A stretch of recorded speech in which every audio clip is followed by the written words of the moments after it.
منصوري قلوردو وایي پکتیکا ته 10 امبولانسونه او 4 چورلکې رسېدلي. بل لور ته افغان حکومت وایي زلزلې د شاوخوا 920 کسانو ژوند اخیستی. د نیوز پریس چینل لیدونکو السلام علیکم، ستړي مه شئ، په موکړی ته زه لاندو مهمو خبرونو ته.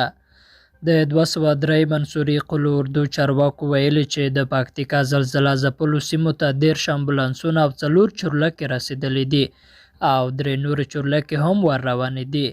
203 منصوري قلوردو زلزله ځپلو سیمو ته د امبولانسونو او چورلکو د ورتلو خبر وروسته تر هغه ورکوي چې د اسلامي امارات مرکزي ویان ذبیح الله مجاهد ویلي چې د رئیس الوزرا په مشرۍ غونډه کې په پکتیکا او خوست کې له زلزله ځپلو سره د مرستې لپاره اړوند ارګانونو ته د بیړنیو اقداماتو سپارښتنه شوې ده.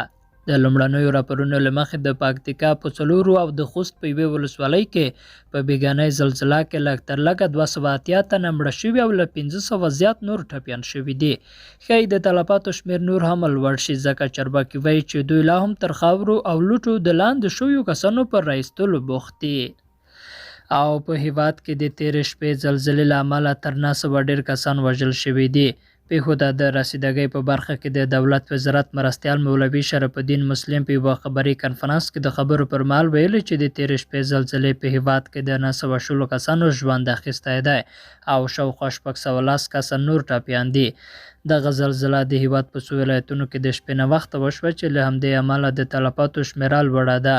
مولوي مسلم وایي چې د هر شهید کورنۍ ته 100,000 او هر ټپي ته 50,000 افغانۍ ورکول کیږي. په ورته وخت کې افغان حکومت له نړیوالو مرستندویو مؤسسو هم غوښتنه کړې چې د تېرې شپې زلزلې له قربانیانو سره بشردوستانه مرستې وکړي. درنو لیدونکو له ملتیا مو مننه.